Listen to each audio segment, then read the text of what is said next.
নমস্কার, আমি ভাস্বতী। খবর শুনছেন আপডেট বাংলা চ্যানেল থেকে। জানাবো পশ্চিমবঙ্গ, দেশ এবং বিদেশের বাছাই করা 35টি তাজা খবর। প্রতিদিনের সেরা খবরগুলি আপনার হাতের মুঠোয় পৌঁছে দিতে আমরা আছি সদা প্রস্তুত। শুরুতেই জানাবো সংবাদ শিরোনাম। প্রকাশিত ভোটার তালিকা। গোটা বাংলায় কত লাখ নাম বাদ গেল জানেন? কারা তারা জানুন। 90% মতুয়ার নাম বাদ, পথে নামার হুঁশিয়ারি মমতা বালার। কবে চালু হবে ভারত বাংলাদেশের ভিসা? বড় কথা বললেন সে দেশের মন্ত্রী। মমতার কেন্দ্রে বাদ 47,000, শুনেই ভিক্টরি দেখালেন শুভেন্দু। সংসদে স্ট্র্যাটেজি বদল তৃণমূলের, মুকুলের ভূমিকায় এখন কারা? আসল মিসাইলের স্বাদ টের পাননি ট্রাম্প, বুঝবে কত বড় ভুল করেছে, কড়া বার্তা ইরানের। শুভেন্দু অধিকারী বিধানসভা কেন্দ্র নন্দীগ্রাম থেকে কত নাম বাদ, বড় আপডেট। রাজ্যসভার প্রার্থীদের মনোনয়নের বিধানসভা নির্বাচনের প্রাক্কালে শহুরে জনতার কাছে পৌঁছানোর প্রয়াস মমতার, নামই স্পষ্ট ছাপ। মুখ্যমন্ত্রীর কেন্দ্রে আজব কাণ্ড কমিশনের, জীবিতদের মৃত দেখালো তালিকা। সবার উপরে মানুষ সত্য, হিন্দু মহিলার প্রাণ বাঁচাতে রোজার মাঝে রক্তদান শাওনওয়াজের। রাজ্য পুলিশে ফের রদবদল, একাধিক আইপিএস। নারী নিরাপত্তায় কলকাতায় চালু পিঙ্ক বুথ, সাইনিং মোবাইলের ছবি পোস্ট মুখ্যমন্ত্রীর। অজিত পাওয়ারের বিমান দুর্ঘটনা নিয়ে চাঞ্চল্যকর রিপোর্ট, অল্প দৃশ্যমানতায় কি কেড়ে নিল 5 প্রাণ? হাজার হাজার মতুয়াদের নাম বাদ চূড়ান্ত তালিকায়, কমিশনের দিকে দায় ঠেলে শান্তনু সাফাই, আমার জানা নেই। চূড়ান্ত ভোটার তালিকায় নৈহাটির কাউন্সিলর এবং তার মা ডিলিটেড, কমিশনার কত নিচে নামবে বলল তৃণমূল। পিলখানা কাণ্ডে সিআইডি তদন্তে নেমে এখনো অধরা হারুন রোহিত, কি বলছে মৃতের পরিবার?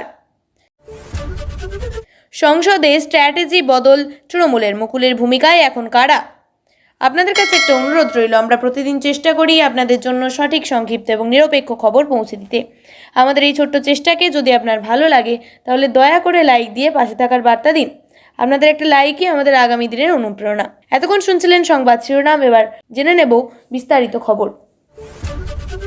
এসআইআর এর তালিকা প্রকাশ হয়েছে এবং তার আগেই জানা গিয়েছে সমস্ত জেলা মিলে ডিলিটেড ক্যাটাগরিতে মোট 7 লক্ষ নাম বাদ পড়তে চলেছে। সূত্রের খবর, যাদের শুনানিতে ডাকা হয়েছে তাদের মধ্যে থেকেই খসড়া তালিকায় বাদ দিয়েই রাজ্য জুড়ে বাদ পড়তে চলেছে 7 লক্ষ নাম।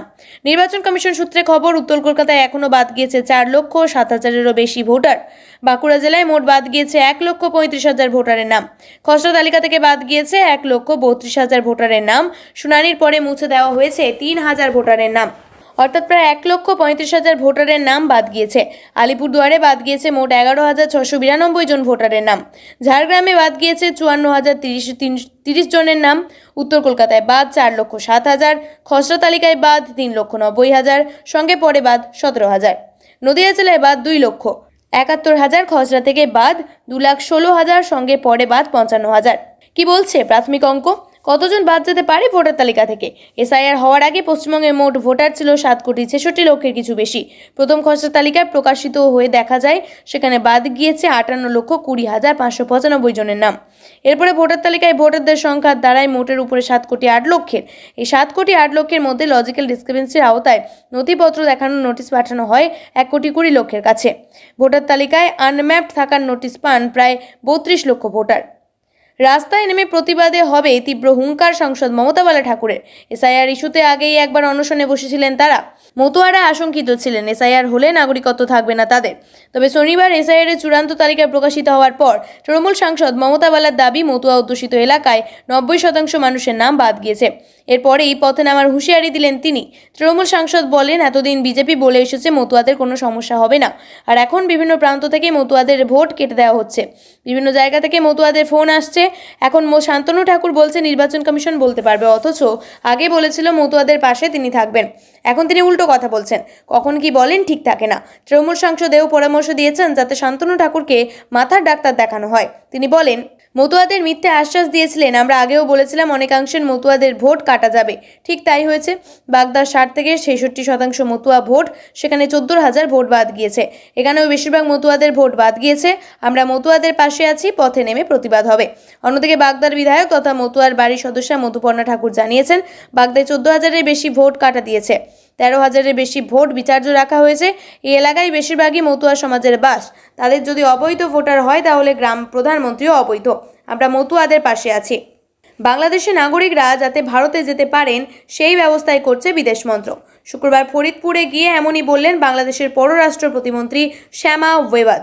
তার আরও দাবি, ভারতের সঙ্গে কথা হয়েছে, ভারতের হাইকমিশনার আসছেন, ওনারা চান ভিসা কার্যক্রম যেন স্বাভাবিক হয়ে যায়। চলতি মাসের গোড়ার দিকে বাংলায় পেয়েছে নির্বাচিত সরকার। আওয়ামী লীগহীন বাংলাদেশে মানুষ ভরসা রেখেছে চীনা বিএনপিতে। প্রধানমন্ত্রী হয়েছেন খালেদা জিয়া এবং জিয়াউর রহমানের পুত্র তারেক রহমান। তারপরই বদলেছে ভারত বাংলাদেশ সমীকরণ। সাময়িকভাবে বন্ধ থাকা ভিসার প্রক্রিয়া নতুন করে চালু করার সিদ্ধান্ত নেয় ঢাকা।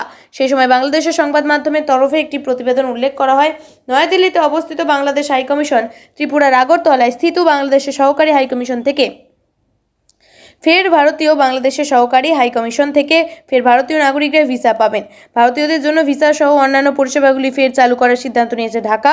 প্রসঙ্গত 2024 সালে হাসিনা পতনের পর হাত ধরেই অবনতি শুরু হয় ভারত বাংলাদেশ সম্পর্কে। 2024 সালে 8ই আগস্ট প্রথমবার ভিসা স্থগিত করে নয়াদিল্লি। 2025 সালে 17 নভেম্বর থেকে ধাপে ধাপে ভিসা চালু হয়ে যায়। মুখ্যমন্ত্রী মমতা বন্দ্যোপাধ্যায়ের বিধানসভা কেন্দ্র ভবানীপুর, সেই কেন্দ্রেই বাদ গিয়েছে অনেক নাম। মোট 47,000-এর বেশি নাম বাদ পড়েছে কলকাতার ভবানীপুরে, আর 14,000-এর বেশি অমীমাংসিত তালিকায় রয়েছে। আর এই বিষয়টি জানা মাত্রই ভিক্টরি সাইন দেখালেন বিরোধী দলনেতা। এদিন সাংবাদিকদের তিনি বলেন, ওকে ভোট দেওয়ার আর কেউ থাকবে না, দেখে নেবেন। বিরোধী দলনেতার এই হুঁশিয়ারি ছিল, তিনি নিজে না দাঁড়ালে যাকে দাঁড় করাবেন তার ওই কেন্দ্র থেকে জিতিয়ে আনবেন। তারপরে আজ ভবানীপুর কেন্দ্রের নাম বাদ যাওয়া নিয়ে ভিক্টরি দেখান বিরোধী দলনেতা। বস্তুত এসআইআর প্রক্রিয়া শুরুর সময় কমিশন জানিয়েছিল, ভবানীপুর বিধানসভা কেন্দ্রের মোট ভোটার সংখ্যা 2,06,295। গত 16ই ডিসেম্বর খসড়া তালিকা প্রকাশের পর দেখা যায় 44,786 জনের নাম বাদ পড়েছে। এবার চূড়ান্ত ভোটার তালিকায় আরও 2,324 জনের নাম বাদ পড়ল। সব মিলিয়ে ভবানীপুর কেন্দ্রে বাদ পড়েছে 47,094 জনের নাম। অপরদিকে 47,000 নাম বাদ পড়েছে ভবানীপুর বিধানসভা কেন্দ্রে আরও 14,154 জনের নাম অমীমাংসিত তালিকায় রয়েছে। নথি যাচাইয়ের পর বাদ পড়লে ভবানীপুরের নাম বাদের সংখ্যা আরও বাড়বে। মমতা বন্দ্যোপাধ্যায়ের আবেগ স্বতঃস্ফূর্ত সিদ্ধান্ত, তার সঙ্গে অভিষেক বন্দ্যোপাধ্যায়ের কর্পোরেট কায়দা, তার ছাপ পড়েছে তৃণমূলের সংসদীয় রাজনীতিতে। সংসদে নিয়মিত বদলাচ্ছে তৃণমূলের নেতৃত্বের মুখ। বর্ষিয়ান সুদীপ বন্দ্যোপাধ্যায়কে সরিয়ে দলনেতা হিসেবে লোকসভার রাশ নিজের হাতে নিয়েছেন তৃণমূলের second in command Abhishek Bandyopadhyay. মুখ্য সচেতকের দায়িত্ব থেকে অব্যাহতি দেওয়া হয়েছে কল্যাণ বন্দ্যোপাধ্যায়কে।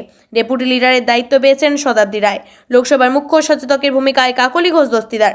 রাজ্যসভার অভিজ্ঞতা এবং সিনিয়রিটি দেখে সবার অগ্রজ সুখেন্দু রায়, কিন্তু তার জায়গায় রাজ্যসভার মুখ্য সচেতকের ভূমিকায় আগেই এসেছেন রাজনীতির নব্য সাগরিকা ঘোষ। এবার রাজ্যসভা থেকে সরছেন জলমগ্ন থেকে জলের দলের রাজ্য সভাপতি দায়িত্বে থাকা আজীবন সংগঠক বর্ষিয়ান সুব্রত বক্সী। তৃণমূলের শ্রমিক সংগঠনের দায়িত্বে থাকা তরুণ মুখ, সংস্কৃতি সচেতন, একাধিক ভাষায় স্বচ্ছন্দ এবং রাজ্যসভায় অভিজ্ঞতা সম্পন্ন ঋতব্রত বন্দ্যোপাধ্যায় আর রাজ্যসভায় যাচ্ছেন না। আবার আরটিআই কর্মী হিসাবে পরিচিত সোশ্যাল মিডিয়া থেকে যোদ্ধার সংকেত গোখেলকেও ছড়ানো হলো রাজ্যসভা থেকে। এর বাইরে মৌসুম নূর তৃণমূল থেকে কংগ্রেসে যোগ দিয়ে রাজ্যসভার পদ ছেড়েছেন। এই চারজনের জায়গায় আসছেন অভিনেত্রী কোয়েল মল্লিক, মন্ত্রী বাবুল সুপ্রিয়, বাংলার প্রাক্তন ডিজিপি রাজীব কুমার এবং আইনজীবী মেনকা গুরুস্বামী। যে কোনো রাজনৈতিক সিদ্ধান্তের ক্ষেত্রে দূরদর্শী লক্ষ্যের কথা মাথায় রাখতে হয়। শিউরে বিধানসভা নির্বাচন, এই নির্বাচনে রাজ্যসভার ভোট সমীকরণ গুরুত্ব যৎসামান্যই, কিন্তু 3 বছর পর ভোট পার করলেই দেশের মসনদে ক্ষমতা নির্ধারণের ভোট। মধ্যপ্রাচ্যে যুদ্ধের দামামা, সকালে ইরানের উপর বড়সড় হামলা চালিয়েছে ইসরায়েল। আমেরিকা ইসরায়েলে যৌথভাবে হামলা চালানো হয়েছে। তেহরানে পর বিস্ফোরণ হয়েছে। ইরানে কমপক্ষে 1,000 জনের মৃত্যু হয়েছে বলে খবর। পাল্টা হামলা চালাতে শুরু করেছে ইরানও। এর মধ্যে ডোনাল্ড ট্রাম্প আজ ইরানে রাতের মধ্যে সরকার পাল্টে ফেলার আশ্বাস দিয়েছে। 28 ফেব্রুয়ারি কি হবে, কত নাম থাকবে, কত নাম বাদ যাবে ইত্যাদি বিভিন্ন বিষয়ে অন্তত টানাপোড়েনের মধ্যে ছিলেন অগণিত মানুষ। গত কয়েক মাস ধরে দুশ্চিন্তায় দিন কাটিয়েছেন অনেকেই। শনিবার আজ অফলাইনে প্রকাশিত হতে শুরু করে দিয়েছিল এসআইআর এর চূড়ান্ত তালিকা। নির্বাচন কমিশন সূত্রে প্রকাশ্যে এসেছে জেলায় জেলায় কত নাম বাদ গেছে। তা থেকে মিলতে পারে একটি সম্যক ধারণা। নির্বাচন কমিশন সূত্রে জানা যাচ্ছে, পশ্চিম মেদিনীপুরে চূড়ান্ত তালিকায় 5,545 জনের নাম বাদ গেছে। খসড়া তালিকায় পশ্চিম মেদিনীপুরে 2,03,341 জনের নাম বাদ গেছে। কমিশন সূত্রে জানা গেছে, পশ্চিম মেদিনীপুরে এখনও পর্যন্ত 2,08,886 জনের নাম বাদ গেছে। এই জেলায় বিবেচনাধীন তালিকায় রয়েছে 1,03,496 জনের নাম। এদিকে নির্বাচন কমিশনের তথ্য অনুযায়ী বাঁকুড়া থেকে মোট 1,35,000 নাম বাদ গিয়েছে। কমিশন সূত্রে খবর, উত্তর কলকাতা থেকে 17,000 ভোটারের নাম বাদ গিয়েছে। পাশাপাশি দক্ষিণ 24 পরগনা এসআইআর চূড়ান্ত তালিকায় বাদ 87,548। এর আগে খসড়া তালিকায় বাদ পড়েছিল 8,18,432 নাম। জানা যাচ্ছে ধাপে ধাপে প্রকাশিত হচ্ছে চূড়ান্ত ভোটার তালিকা। নির্বাচন কমিশন সূত্র অনুযায়ী এসআইআর চূড়ান্ত তালিকা বেরিয়ে গেলেও এসআইআর প্রক্রিয়া থামছে না, চলতে থাকবেই। শুভেন্দু অধিকারীর বিধানসভা কেন্দ্র নন্দীগ্রামে এখনো পর্যন্ত 10,944 নাম বাদ। নির্বাচন কমিশন সূত্রে জানা যাচ্ছে, সেই অনুযায়ী নন্দীগ্রামে চূড়ান্ত ভোটার তালিকার সম্ভাব্য 395 জনের নাম বাদ। নন্দীগ্রামে এখনো পর্যন্ত বিচারাধীন 10,600। তথ্য নির্বাচন কমিশন সূত্রে জানা যাচ্ছে, পূর্ব মেদিনীপুরে সম্ভাব্য 2,25,936 জনের নাম বাদ গিয়েছে। অন্যদিকে নাম বাদ যাওয়া নিয়ে রাজনৈতিক তরজা একেবারেই তুঙ্গে। সব মিলিয়ে শনিবার অফলাইনে প্রকাশিত হতে শুরু করেছিল এসআইআর চূড়ান্ত তালিকা। এবার নির্বাচন কমিশন সূত্রে প্রকাশ্যে এসেছে জেলায় জেলায় কত নাম বাদ গিয়েছে তা থেকে মিলতে পারে একটি সম্যক ধারণা। নির্বাচন কমিশনের সূত্র মারফত জানা গিয়েছে, পশ্চিম মেদিনীপুরের চূড়ান্ত তালিকায় 5,545 জনের নাম বাদ গেছে। খসড়া তালিকায় পশ্চিম মেদিনীপুরে 2,03,341 জনের নাম বাদ গেছে। অন্যদিকে কমিশন সূত্র মারফত জানা যাচ্ছে, পশ্চিম মেদিনীপুরে এখনো পর্যন্ত 2,08,886 জনের নাম বাদ গিয়েছে। এই জেলায় বিবেচনাধীনের তালিকায় রয়েছে 1,03,496 জনের নাম। এদিকে নির্বাচন কমিশনের তথ্য অনুযায়ী বাঁকুড়া থেকে মোট 1,35,000 নাম বাদ গিয়েছে। কমিশন সূত্রে খবর, উত্তর কলকাতা থেকে 17,000 ভোটারের নাম। পাশাপাশি দক্ষিণ 24 পরগনায় এসআইআর চূড়ান্ত তালিকায় বাদ 87,548। এর আগে খসড়া তালিকা থেকে বাদ পড়েছিল 8,18,432 নাম। জানা যাচ্ছে ধাপে ধাপে প্রকাশিত হতে পারে চূড়ান্ত ভোটার তালিকা। নির্বাচন কমিশনের সূত্র অনুযায়ী এসআইআর চূড়ান্ত তালিকা বেরিয়ে গেলেও এসআইআর প্রক্রিয়া থামছে না, এটি চলতে থাকবে। শুভেন্দু অধিকারী বিধানসভা কেন্দ্র নন্দীগ্রামে এখনো পর্যন্ত 10,994 নাম বাদ। নির্বাচন কমিশন সূত্রে জানা যাচ্ছে, সেই অনুযায়ী নন্দীগ্রামে চূড়ান্ত ভোটার তালিকার সম্ভাব্য 395 জনের নাম বাদ রয়েছে। এই মনোনয়ন সমাজের শহুরে অংশকে পশ্চিমবঙ্গের স্থিতাবস্থার বিরোধিতার প্রবণতা রয়েছে, যা লোকসভা ভোটের ফলাফলই স্পষ্ট ছিল। সারা রাজ্যের মোট 76টি পুরসভায় পিছিয়ে ছিল তৃণমূল, কাছে টানার চেষ্টা করেছে। রাজ্যসভা ভোটে তিনি বারবারই চমক দেন, এবারেও দিয়েছেন। প্রতিবারই তৃণমূলের রাজ্যসভার প্রার্থী তালিকা ঘোষণার আগে বিভিন্ন ধরনের গুজব এবং গালগল্প ছড়াতে থাকে। কেউ সরলভাবে বিশ্বাস করে বসেন, আবার পোড় খাওয়া কেউ কেউ অপেক্ষা করেন। দিনের শেষে দেখা যায় কোনো সম্ভাব্য নামই তালিকায় নেই। অন্যদিকে লোকসভা ভোটের ফলাফল স্পষ্ট ছিল। যারা রাজ্যে মোট 76টি পুরসভায় পিছিয়ে ছিল তৃণমূল, কাছে টানার চেষ্টা রয়েছে। রাজ্যসভা ভোটে তিনি 12 বারই চমক দেন, এবারেও দিয়েছেন। প্রতিবারই তৃণমূলের রাজ্যসভার প্রার্থী তালিকা ঘোষণার আগে বিভিন্ন ধরনের গুজব এবং গালগল্প ছড়াতে থাকে। কেউ সরলভাবে বিশ্বাস করে বসেন, আবার পোড় খাওয়া কেউ কেউ অপেক্ষা করেন। দিন শেষে দেখা যায় কোনো সম্ভাব্য নামই তালিকায় নেই। উল্টে মাথার টুপি উল্টে জাদুকরের খরগোশ বার করে আনার মতো অভাবনীয় সব প্রার্থীর নাম নিয়ে হাজির হয়েছেন মমতা বন্দ্যোপাধ্যায়। এবারেও তার ব্যতিক্রম হলো না, তবে ফারাক একটা তৈরি হলো। অন্যান্যবার রাজ্যসভা ভোটে মমতা এবং তৃণমূলের অন্যতম শীর্ষ নেতা অভিষেক বন্দ্যোপাধ্যায় পারস্পরিক আলোচনা সাপেক্ষে এমন প্রার্থী বাছা হয়, যাদের মনোনয়নের মধ্যে বৃহত্তর সমাজকে বার্তা দেওয়া যাবে। যেমন সংখ্যালঘু মুসলিম, খ্রিস্টান, মুখ, তেমনি মহিলা, যেমন আদিবাসী সমাজের প্রতিনিধি। কিন্তু এবার তৃণমূলের রাজ্যসভার ভোটের জন্য যে প্রার্থী তালিকা পেশ করেছে, তাদের শহুরে জনতার কাছে পৌঁছানোর প্রয়াস স্পষ্ট। লক্ষণীয় 4 প্রার্থীকেই বাছা হয়েছে সমাজের উচ্চ পর্যায় থেকে, যাতে শহুরে জনতার দৃষ্টি আকর্ষণ করা যায়। প্রত্যেককে শিক্ষিত, শহুরে এবং বাংলা ছাড়া হিন্দি, ইংরাজিতেও কথা বলতে সাবলীল। তলিয়ে দেখলে দেখা যায়, এদের সমাজের শহুরে অংশকে যে অংশে পশ্চিমবঙ্গের স্থিতাবস্থা বিরোধিতার প্রবণতা রয়েছে, যা লোকসভা ভোটের ফলাফলে স্পষ্ট ছিল। সারা রাজ্যের মোট 76টি পুরসভায় পিছিয়ে ছিল তৃণমূল, কাছে টানার চেষ্টা রয়েছে। যা নিয়ে যে উদ্বেগ তৃণমূলের অন্তরে তৈরি হয়েছে।